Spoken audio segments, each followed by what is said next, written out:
হিজরতের মানে হলো বিশ্বনবী একটা রাষ্ট্র কায়েম করবেন, কোরআনের রাজ কায়েম করবেন। আর কোরআনের রাজ কায়েম মানে হলো সমাজের লোকগুলা কিভাবে পরিচালিত হবে। প্রতি সপ্তাহে তাদেরকে একটা করে দিক নির্দেশনা দেওয়া দরকার আছে না নাই? তাদের রাষ্ট্রীয় কাজ, তাদের সামাজিক কাজ, তাদের পারিবারিক জীবন, তাদের ব্যবসায়িক জীবন কিভাবে চলবে সেটাকে দিক নির্দেশনা দেওয়ার জন্য প্রত্যেক জুমাতে মুসল্লিদেরকে যাতে খতিব সাহেব গুরুত্বপূর্ণ কিছু নসিহত করতে পারেন, সেজন্য আমাদের জন্য জুমার নামাজকে ফরজ করে দিয়েছেন কে? আল্লাহ। অথচ মর্যাদা বুঝলাম না, মর্যাদা বুঝলাম না। মসজিদেরও কিছু কমিটির লোক থাকে, খুব মাতাব্বর টাইপের, বড় বড় নেতা টাইপের, ওনারাও জুমার নামাজের দিন একেবারে লাস্ট টাইমে হাতে করে একটা তসবিহ পড়া, এরপরে একটা জায়নামাজ কাঁধের মধ্যে যে হাতের মধ্যে ঝুলাইয়া ধাক্কাইয়া ধুকাইয়া যাইয়া সামনের কাতারে বসে, এমন বেয়াদব মার্কা মসজিদের কমিটি আছে। মুসলিম শরীফের বর্ণনা বিশ্বনবী বলেছেন, খবরদার মসজিদে পরে এসছো, যেখানে জায়গা পাবা সেখানে বসে যাও, আমার মুসল্লিদেরকে ধাক্কা দেওয়ার অধিকার তোমার নেই। আমি এক জায়গায় গেলাম নামাজ পড়তে, পেছন থেকে এসেছে একেবারে সামনের কাতারে বসা, আমরা পেছন থেকে এসে আমাকে আমার পাশের লোককে ধাক্কা দিয়ে সরা গেছে। আমি তো খুব মাইন্ড করছি ব্যাপারটা। আমি বললাম, ভাই আপনি কি এলাকার নেতা নাকি? কই হুজুর বুঝলেন কেন? আমরা ব্যবসা দেখে তো বুঝছি, কারণ নেতা ছাড়া তো কোনো ধাক্কা দেওয়ার কথা না। কোন আলেম কোনদিন কি সামনের কাতারে যে কাউকে ধাক্কা দিয়ে বসবে? না, বেয়াদব বেয়াদব। জুমার দিন একটা রিকশাওয়ালা যদি সামনের কাতারে আজানের সাথে সাথে যায় বসে, তাকে উঠে দেওয়া, ধাক্কা দেওয়া অধিকার কারণে তার মর্যাদা বেশি, কারণ সে কার হুকুম পালন করেছেন? আল্লাহ। আল্লাহ বলেছেন, ইজা নুদিয়া লিস-সালাতি মিন ইয়াউমিল জুমআহ ফাসআউ, দৌড়াইতে থাকো। বিশ্বনবীর সাহাবা গাছ কাটতেছেন উঠান দিয়া, উঠান দিয়ে যখন আমরা গাছ কাটি, উঠান একবার পেছনে নেওয়া লাগে, আরেকবার সামনে নেওয়া লাগে, কি লাগে না? লাগে। নাকি সামনে থেকে কোপ মারে না, পেছনে নেন, পেছনে নিয়ে তারপরে সামনের দিকে আপনি হিট করেন। আল্লাহ নবীর সাহাবা উঠান হাতে নিয়ে পেছনের দিকে নিয়েছেন হিট করার জন্য, সামনের দিকে মারার জন্য। মসজিদে আযান হয়ে গেল, আল্লাহু আকবারের ধ্বনি চলে আসছে, ইয়া রাসূলুল্লাহ শব্দটা যখন কানে আসছে, সাহাবা উঠার সামনের দিকে হিট না করে হাতের উঠাটা পেছনের দিকে ছেড়ে দিয়া জুমার নামাজের জন্য দৌড়াইতে থাকলেন। একজন সাহাবা পেছন থেকে বললেন, ভাই উঠানটা সামনে সাল্লা না কেন, পেছনে সাল্লা কেন? তুমি তো ইচ্ছা করলে কোপটা দিয়ে অন্য দৌড় দিতে পারতা। সাহাবা বললেন, তুমি কি দেখো না আল্লাহ বলেছেন, ইযা নুদিয়া লিস-সালাতি মিন ইয়াউমিল জুমআহ ফাসআউ ইলা যিকরিল্লাহ। আল্লাহ বলেছেন দৌড় দিতে, সুতরাং দৌড় দিয়ে হয় না, সেজন্য পেছনে ছেড়ে দিলাম, আল্লাহর দিকে আমি দৌড় দিলাম। পরবর্তীতে নবীজি বললেন, যারা এই জুমা থেকে আরেক জুমা পর্যন্ত অপেক্ষা করে, মাঝখানে যত অপরাধ করছে আল্লাহ সব মাফ করে দিবে। সুবহানাল্লাহ। আর কিছু আছে গরিব কাতার দিকে তাকায়, ঘরে বসে বসে এই যে গপ মারে, গপ সব মারতেছে। বিবি বলতেছে, আজান হয়ে গেছে, মসজিদে যাব না? কয় অসুবিধা নাই, এখনো বহু টাকা। তাহলে জুমার নামাজের হাকিকত কি? জুমার হাকিকত হলো আপনি আগে আসবেন, আপনি খতিব সাহেবের বক্তব্য শ্রবণ করবেন, এখান থেকে আপনি দিক নির্দেশনা দিবেন। আলহামদুলিল্লাহ একটা সময় ছিল আমাদের দেশের খতিব সাহেবরা ভয়েতে তেমন কথা বলতো না, কিন্তু আল্লাহর রহমতে দিনে দিনে আমাদের যোগ্যতা সম্পন্ন খতিবের সংখ্যা বাড়তেছে না কমতেছে? বাড়তেছে।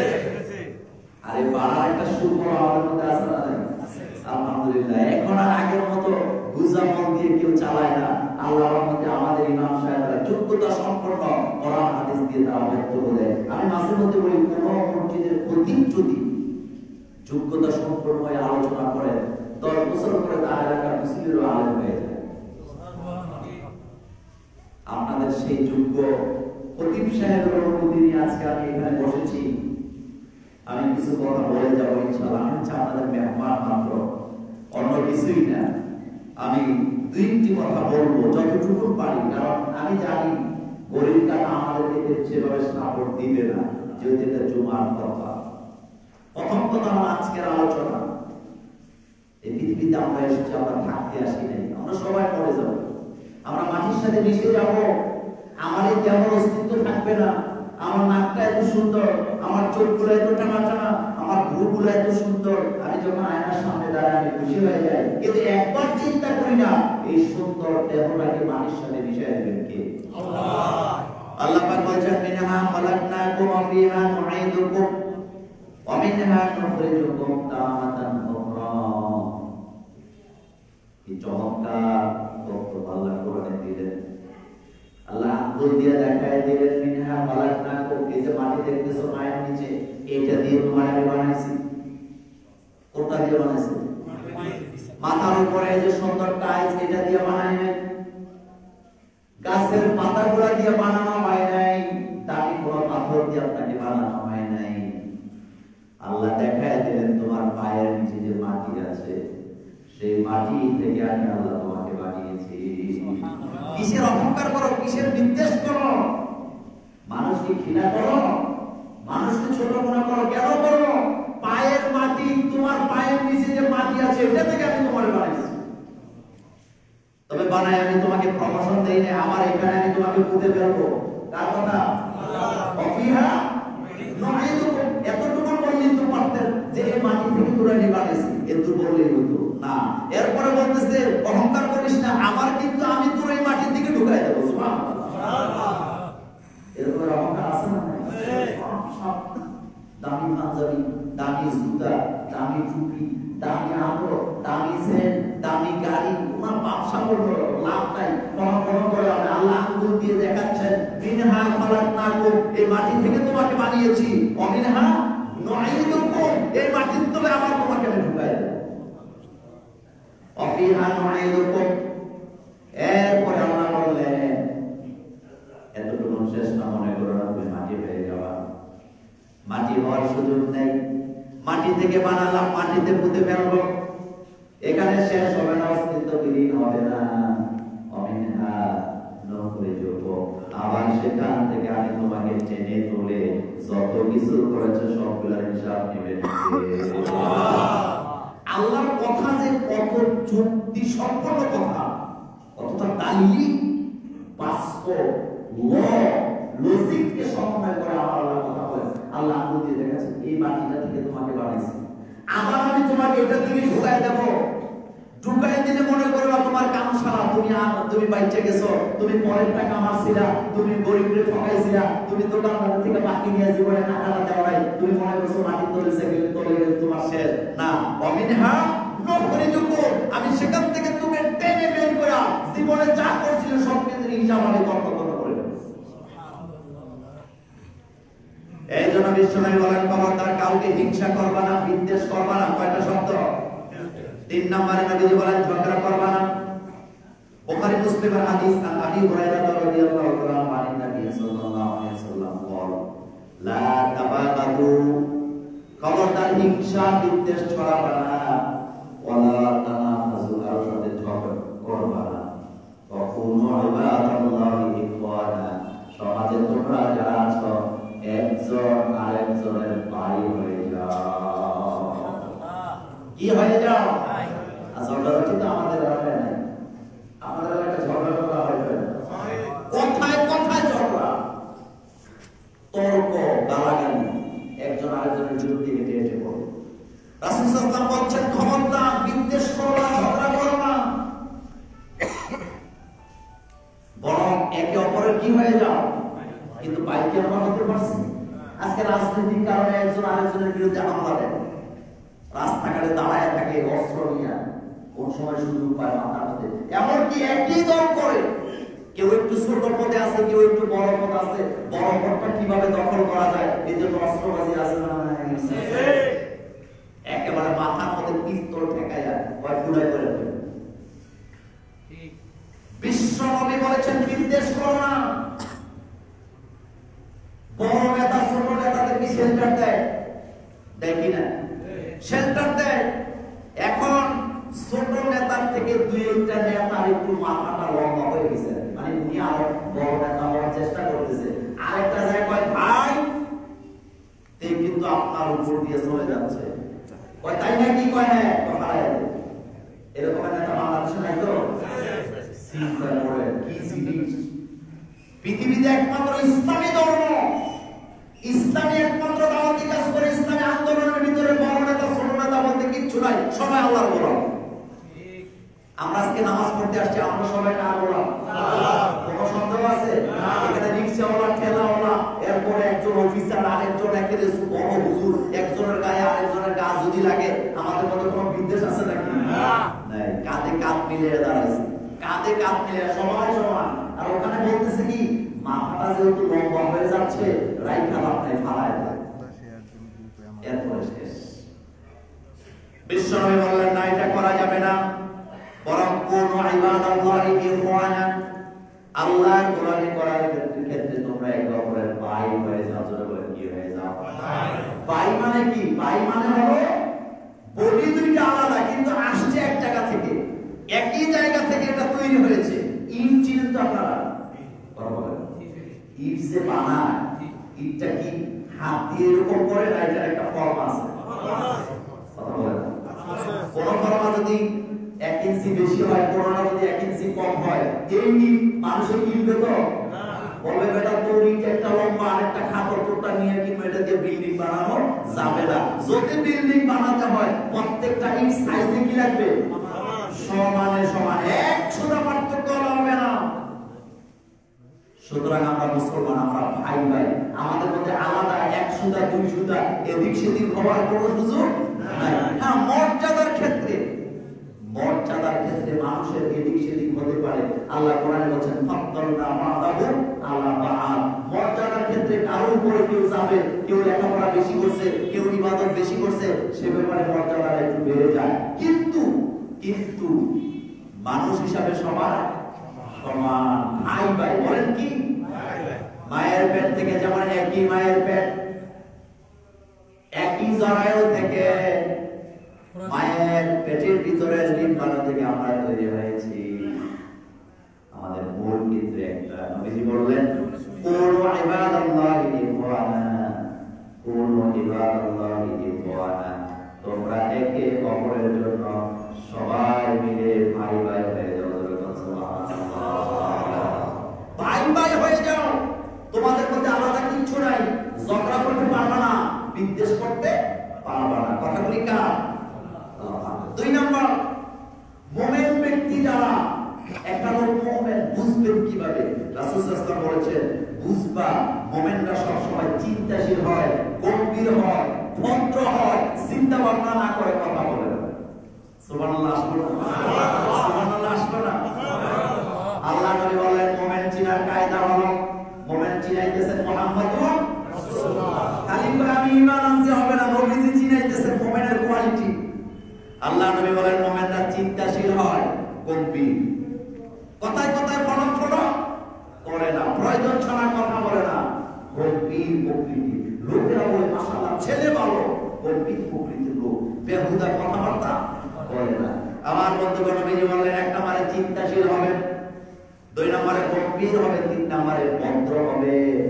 ভদ্র স্বভাবের হবে, কথায় কথায় লাভ দিবে না, গালি দিবে না, ফালাফালি করবে না, চিংড়ি মাছের মতো শুধু লাভ হয়, এমন যুবক আমাদের বাংলাদেশে আছে না?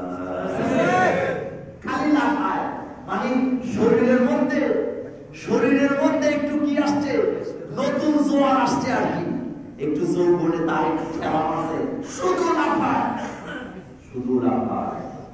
জাহাব তার লোকে ঝগড়া লাগে, জাহাব তার লোকে মারামারি লাগে, যারে তারে থাপ্পড় মারে না।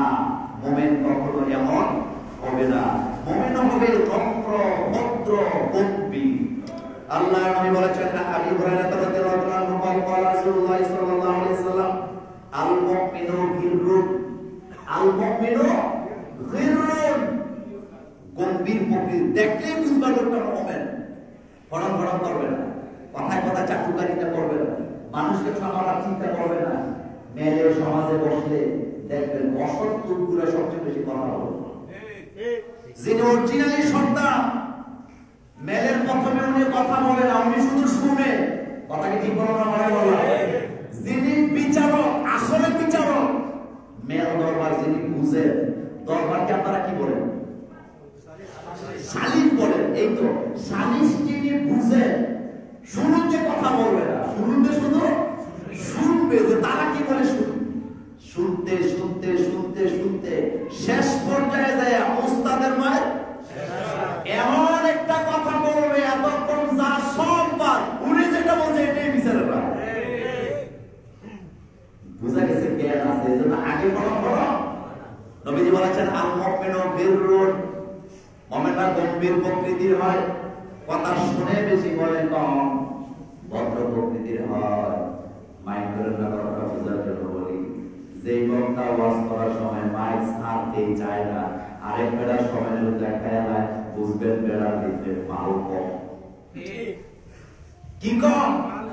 অরিজিনালি যারা বক্তা কোরআন হাদিস থেকে যারা কথা বলে তারা কখনো লম্বা বক্তব্য দিতে চাইবে না, তারা শুধু চাইবে অল্প কথায় বেশি মানুষকে কি দেওয়া যায়। আর যিনি ওই যে ইচ্ছা কাহিনী গল্প ও বলবে 3 ঘন্টা পরে তো ভাই আমার বক্তব্য শেষ হয় না। এটা মুমিনের কাজ না, এটা বুদ্ধিমান জ্ঞানী লোকের কাজ না। জ্ঞানী লোক কথা বলবে কম, বুঝাবে অনেক বেশি। গিররুন আল মুমিনু গিররুন, তিনি শুনবেন, তিনি গভীর প্রকৃত হবে আর খুবই ভদ্র নম্র স্বভাবের হবে। এরপরে নবীজি বলেন আল ফাজিরু খিবুল্লাহি মুন, নবীজি বললেন যারা পাপিষ্ঠ তারা প্রতারক, তারা ধোঁকাবাজ, তারা কৃপণ, তারা অসভ্য। মোল্লার কথা না আমার কথা? চিন্তা করে নবীজি বলেন তারা এক নম্বরে প্রতারক। প্রতারক মানে কথা খুব মিষ্টি, মিষ্টি কথা দিয়ে আপনার বেঁচে ফেলা যায়, অথবা মিষ্টি কথা বলে আপনাকে এমন জায়গায় আটকায় দিব। যেমন বাজারে বিভিন্ন ধরনের ক্যাম্পাসার আসে না, আসে না? ক্যাম্পাসারের মূল পুঁজি কি? কথা বলে মূল পুঁজি কি? মুখটা। বাসে উঠছে আপনি খুব শক্ত, প্রতারিত হন না, কিন্তু হে আপনার এমন ভাবে কথার মাইনে পেঁচ দিবে আপনি প্রতারিত না হইয়া পারবেন। আপনি তার কাম করে পড়বেন, আসলে যা দিছে ওষুধটা ধোঁকাবাজি, কিন্তু মুখটা দিয়ে ব্যবসা করে চলে গেছে। বলতেছে ভাই আমার এই মলম অনেকে লাগাইছে, যে একবার লাগায় তার জীবনে আর এটা ভুলে না। তো একবার নিয়েই দেখেন না, দাম কিন্তু 20 টাকা। আজকে যেহেতু রাস্তাঘাটে আছেন, আজকের জন্য 10 টাকা। বলে কি বলে না? কথা বলেন কি? কারণ তুমি 20 টাকাটা 10 টাকা বেচতেছো, এখানে তোমার কি নাই? 10 টাকা নাই, মানে প্রতারক। কারণ কেউ কোনোদিন 20 টাকার মাল বেচা 10 টাকা লাভ করতে পারে না। যেহেতু 20 টাকাটা 10 টাকা হয়ে গেছে, বুঝা গেছে এখানে তোমার আছে, বুঝতে হবে। নবীজি বলেছেন খবরদার, যারা পাপিষ্ঠ তারা প্রতারক হয়, ধোঁকাবাজ হয়, কৃপণ হয়, অসভ্য হয়। আল্লাহ নবী বললেন যারা মুমিন তারা কখনো কারো সাথে সম্পর্ক ছিন্ন করবে না।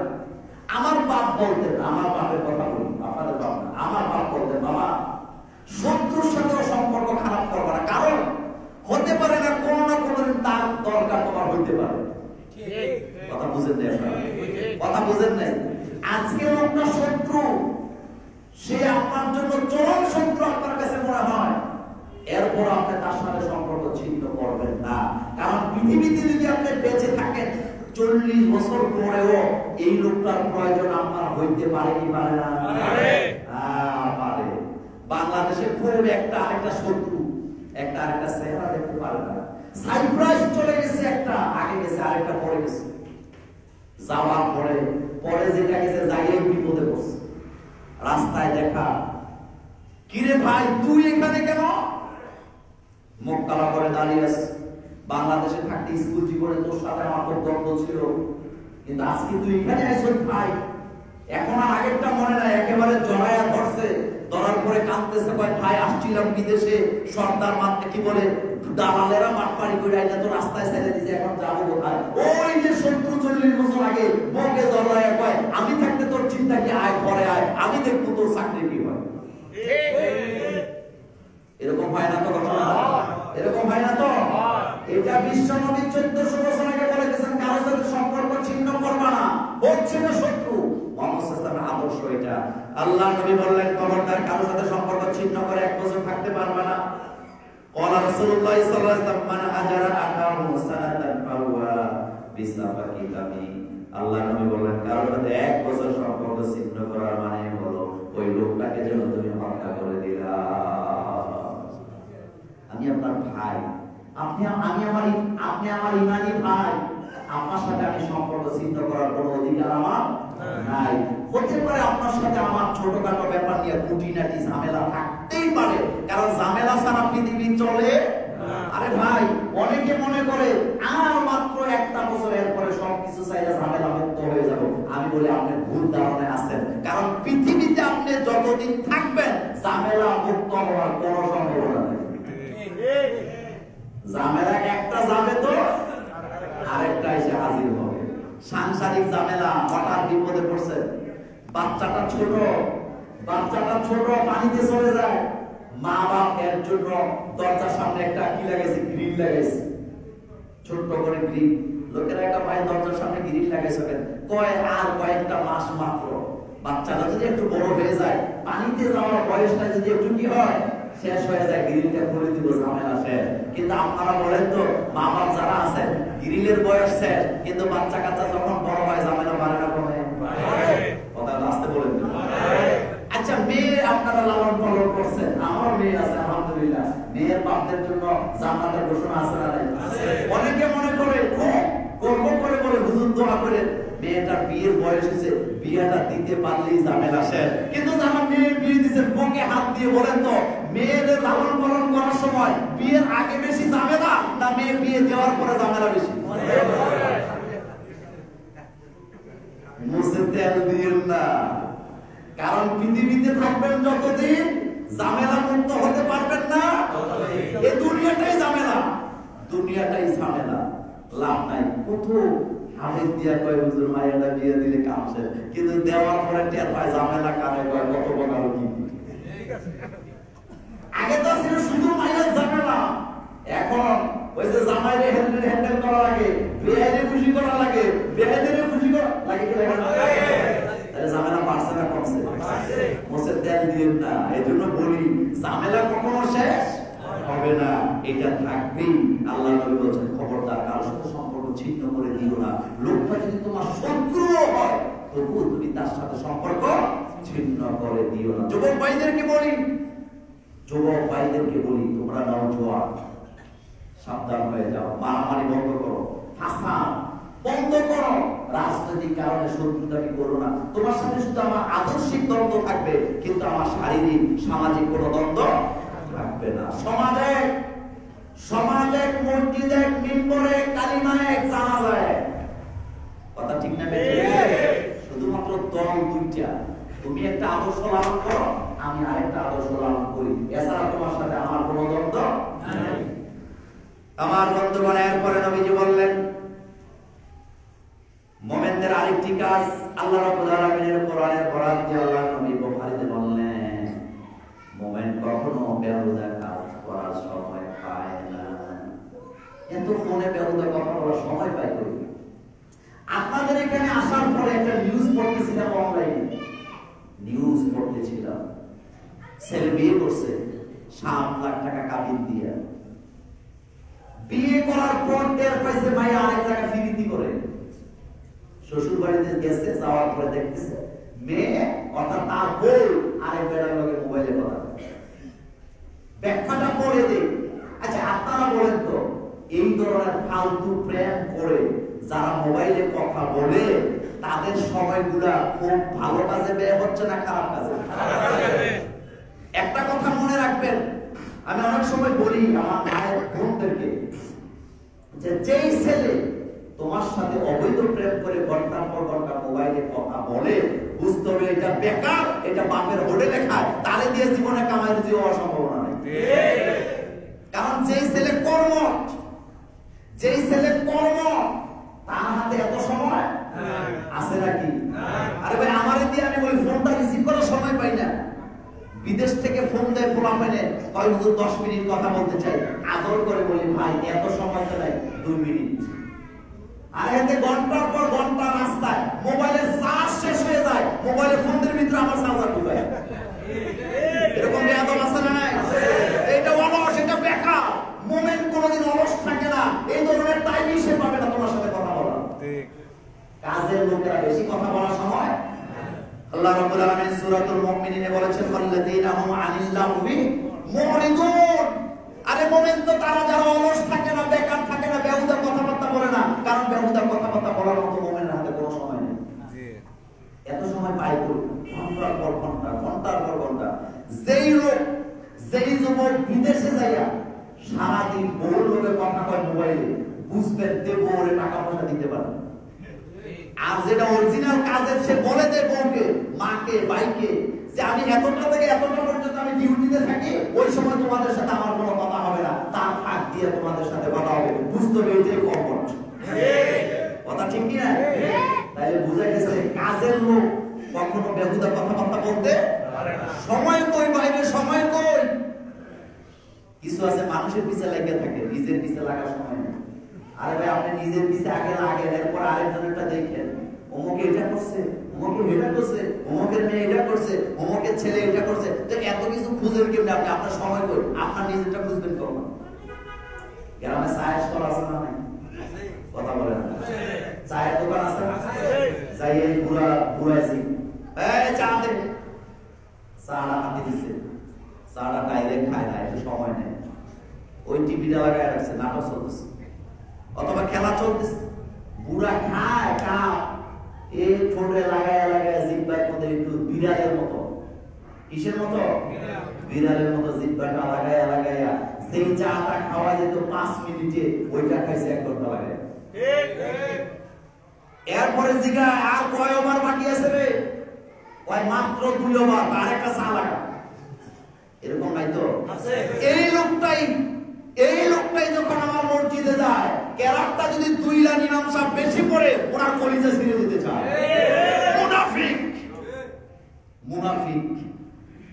সাহসলে বলছো সময় যায় না, এখন তোমার সময়, এত সময় তুমি পাও কোথায়? কোন মুমিনের হাতে এত সময় নাই। ওয়াল্লাযীনা হুম আনিল লাহবি মুরিদুন। মুমিন তো তারা যারা বেহুদা কথাবার্তা বলবে না। আমার বর্তমান যুবকদের জন্য বলি, যারা মুরব্বী আছেন তাদের জন্য বলি, রাসূলুল্লাহ সাল্লাল্লাহু আলাইহি সাল্লাম বলেছেন 3টি কাজ যারা করবে তারা নিজেরাই নিজের তার জায়গা জাহান্নামে করবে। কয়টা কাজ? বলতে হবে কয়টা কাজ? 3টা কাজ যারা করলো তারা নিজেরা নিজেদেরকে জাহান্নামের দিকে নিল। তার ভিতরে হুজুররা 1 নম্বর, 2 নম্বরে সর্দার আর মাতাব্বরেরা, আর 3 নম্বরে আমার বন্ধুগণ ওই সমস্ত মুফতি সাহেবরা যারা দলিল ছাড়া ফতোয়া দেয়। কয়টা বলছি? কয়টা কাজ?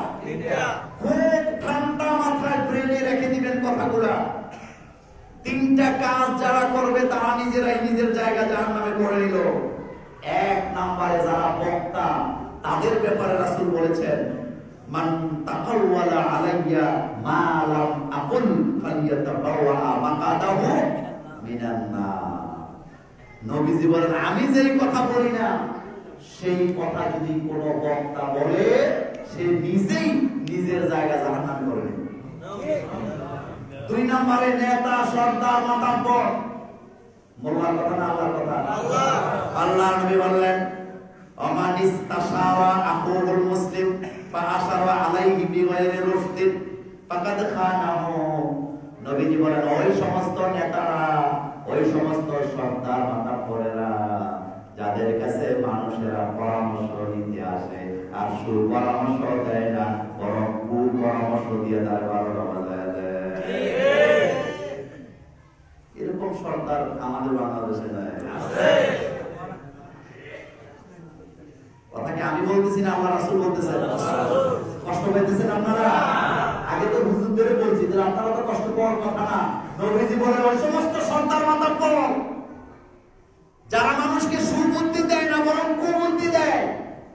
রাসূল সাল্লাল্লাহু আলাইহি ওয়াসাল্লাম বলেছেন তোমার কাছে যদি কেউ বুদ্ধি নিতে আসে, তোমার কাছে যদি কেউ পরামর্শ নিতে আসে, তুমি যদি ওই ব্যাপারে জ্ঞান না রাখো, পরামর্শ দেওয়ার অধিকার তোমার নাই। আর যদি পরামর্শ দিতে হয় তাহলে তুমি ভালো পরামর্শ দিবা, যদি না দাও তুমি তার সাথে খেয়ানত করলা।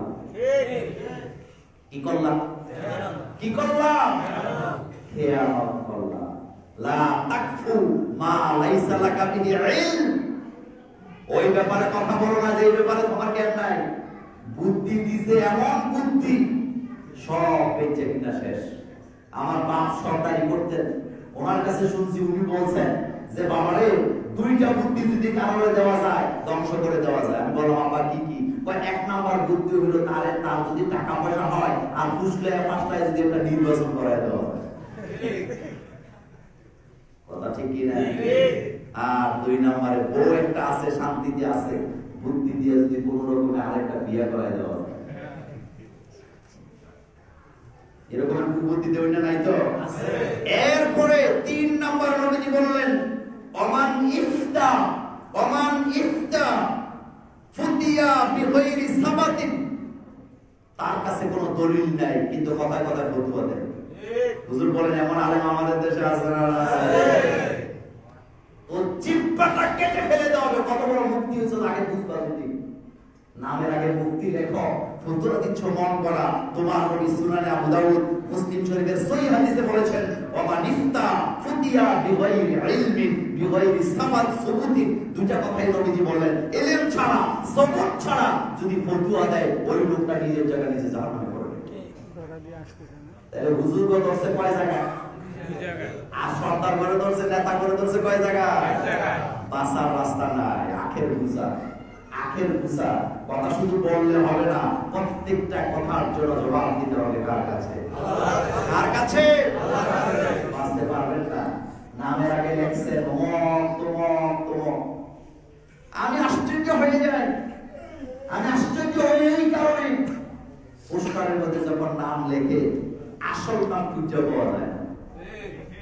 এরকম হুজুর নাই তো?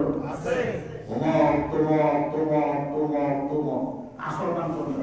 আল্লাহ ভালো। হাওড়া কইরা নাম নেয়, অথচ কিয়ামতের ময়দানে যেই নামে আকিকা হইছে, যেই নামে মা বাপ ডাকে, সেই নামে আপনাকে ডাকা হবে। আপনার নাম যেটা, এটাই আপনার নাম, রকম লাগান কে? ব্যাখ্যা দিলাম না, আমাকে সময় কাবার দিবেন, আমি আরো গুরুত্বপূর্ণ কথা। এরপরে নবীজি যুবকদের জন্য 3টা নসিহত করলেন। 3 দুগুণে 6। 3 দুগুণা কত? 3 দুগুণা কত? নবীজি যুবকদের জন্য 3টা নসিহত করলেন। 1 নম্বরে যুবক কাপুরুষ হইও না। কি হইও না? মুরব্বীরা বলার দরকার নেই, আপনাদের এটা শেষ। যুবকদের কাছে জানতে চাই নবীজি কি বললেন? আর রাস্তা দিয়ে যায়, শিয়াল ডাক দিছে 2 মাইল দূরে, খেতে জানলে দৌড়ে দিছে। কি সাহস! কি সাহস! সাহস থাকে কোন জায়গায়? কথা বলে আলাম নাশরাহ লাকা সাদরা। আর মুসা ইসলাম বলতেছে রব্বি শরহলি সদর। দুইটাই সদর। একজনকে আল্লাহ বলতেছে আমি তো সিনাটা আপনার মজবুত করে দিছি, আর একজন বলতেছে আমারটা মজবুত করে দেন। তাহলে সাহসের দরকার আছে না নাই?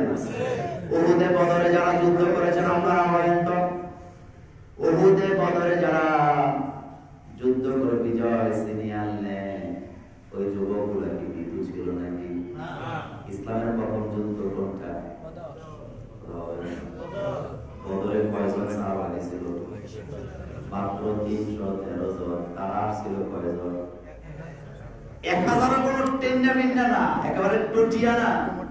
1000 যে আছে একেবারে মক্কা থেকে বানা করা, একেবারে ফিট ফাট এই রকমের বডি, লম্বা সাইজ আসছে কোথা থেকে? মক্কা থেকে 1000। অর্থাৎ তখনকার সময় আশেপাশে যা আছে সব একজুটিস ওইয়া বাছাই করে 1000 লইয়া একেবারে অস্ত্র শস্ত্র লইয়া গেছে বদরের প্রান্তরে। আর মুহাম্মদ সাল্লাল্লাহু আলাইহি ওয়াসাল্লাম পাঠাইছে কয়জন? কথা বলেন। মাত্র 313 আর 1000, 3 গুণ বেশি। আমার ভাইয়েরা, জিহাদের ময়দানে তারা যাচ্ছে, কিন্তু বিশ্ব নবীজি 313 জন দিলেন। তার ভিতরে আন্ডার 19 ও আছে না নাই? আন্ডার 19 আছেন, আন্ডার 18 আছেন, আন্ডার 15 আছেন, 15 বছরের নিচে আছে। হুজুর আছে না নাই? চিন্তা করেন। আর এগুলি আছে খুব শক্তিশালী, কিন্তু তাদের সহজের কাছে, স্লোগানের কাছে 1000 ধ্বংস হয়ে গেছে, 10 হয়ে গেছে। সাহসটা আসল, সাহসটাই শাসক। আমার বন্ধুগণ, নবীজি বললেন, বুখারী মুসলিমের হাদিস, আন আনাস ইবনে মালিক রাদিয়াল্লাহু তাআলা আনহু قال রাসূলুল্লাহ সাল্লাল্লাহু আলাইহি ওয়াসাল্লাম ইয়াতাআওয়াযু ইয়াকুল আল্লাহুম্মা ইন্নী আউযু বিকা মিনাল কাসলি ওয়া আউযু বিকা মিনাল জুবনি। অলসতা, পিত, সংস্তুত থেকে কার কাছে ক্ষমা চাও? আল্লাহর কাছে। সাহস নিয়ে চলো, সাহস বুকে রাখো, সাহস বুকে নিয়ে এগিয়ে চলো। আর সাহসেরও অরিজিনাল খেলোয়াড় যারা, তারা কোনোদিনও মানুষের কি বলে হুমকি ধুমকি দেয় না। আপনারা রাজনৈতিক ভাবে নিয়ে না, আমি আশ্চর্য হই। এটা রাজনৈতিক বক্তব্য না, বিশ্বাস করেন আমি আপনাদের মেহমান, এটা রাজনৈতিক বক্তব্য নিয়েন না। আমি আশ্চর্য হই যিনারা 12 বছর ক্ষমতায় আছেন, তাদের কিছু কিছু এমপি, রানিং এমপি, যাদেরকে সারাদিন পুলিশ পাহারা দেয়, তারা যখন আলেম ওলামাদেরকে বলে আসেন খেলা হবে, আমি তখন লুচিয়ে লুচিয়ে আসি। আরে ভাই, তোমারে পুলিশ পাহারা দিতেছে, তুমি দেখতেছো, আর তুমি আরেকজনকে বলতেছো আসেন খেলা হবে। তুমি তো কুদো না, তুমি তো আরেকজনের জোরে কুদো ভাই। তোমার নিজের ক্ষমতায় তুমি বলো না এগুলা। কারণ তুমি যদি নিজের ক্ষমতায় বলতা, বাংলাদেশের অজয়পাড়া গ্রামে একটা মসজিদ আছে, ওই মসজিদের মুয়াজ্জিনের যে সাহস আছে সেটাও তো তোমার মুখে নাই। কারণ মুয়াজ্জিন সাহেব রাতের 12টা বাজে, রাতের 3টা বাজে, 4টা বাজে, 5টা বাজে, গভীর রাতে কবরস্থানের সামনে দিয়ে গিয়া প্রতিদিন আযান দেয়। তুমি কি তোমার মতো সাহস মনে করছো না? কথা কি ঠিক বলো না পারে? আর তুমি তো পুলিশ বাহানা ছাড়া দিনের বেলা চলো না, আর আমার মুয়াজ্জিন তো রাতের বেলা চলে। তাহলে তোমার সাহস আর আমার মুয়াজ্জিনের সাহস যদি তুমি বেটা এক করো, তাহলে তোমার মাথায় কি আছে? গরম হয়ে গেল আসবে। কথা ভাইবা চিন্তা করো, উল্টা পাল্টা বইলো না। তুমি জানো না আলেম ওলামারা সেই আলেম, আর আমরা তো সেই বদরের প্রান্তের সৈনিকদের চেতনা নিয়ে চলি, যারা 313 জন 1000 কে জনমের মতো শায়েস্তা করে ছেড়ে দিয়েছে। আর এই সাহস শিক্ষা দিয়েছেন মুহাম্মদুর রাসূলুল্লাহ সাল্লাল্লাহু আলাইহি ওয়াসাল্লাম। বলেছেন যুবক, আল্লাহর কাছে সাহস চাও। 2 সেজদার মাঝখানে একটা দোয়া আছে না? আছে। আল্লাহুম্মা গফিরলি ওয়ারহামনি ওয়াজহিরনি ওয়ারফানি ওয়াহদিনি ওয়াআফিনি ওয়ারযুকনি। এখানে সাহসের কথা আছে না? আছে। দুর্বলতার কথা আছে না? বিজয়ের কথা আছে না? লাভ নাই। যুবকদেরকে আল্লাহ রাসূল এইভাবে করে বললেন। আমার হাতে অনেকগুলো হাদিস ছিল, যেহেতু আমাকে আরো কিছু কথা বলতে হবে, আমি 2-1 মিনিটে আমার কথাগুলি বলতে চাই, সামনে আমার আরো গুরুত্বপূর্ণ কথা আছে। এরপর আল্লাহ পাক বললেন, সমাজের ভিতরে একদল যুবক থাকতে হবে, যুবক থাকতে হবে যারা সমাজ গঠনের জন্য, সমাজের কল্যাণের জন্য, সমাজে ইসলামকে জিন্দা রাখার জন্য কাজ করবে। কার কথা? আল্লাহ রাব্বুল আলামিন বলেন, কুনতুম খায়রা উম্মাহ, কুনতুম খায়রা উম্মাহ উখরিজাত লিন-নাস তা'মুরুনা বিল মা'রুফ ওয়া তানহাউনা আনিল মুনকার। আল্লাহ রাব্বুল আলামিন বললেন, তোমাদের মধ্যে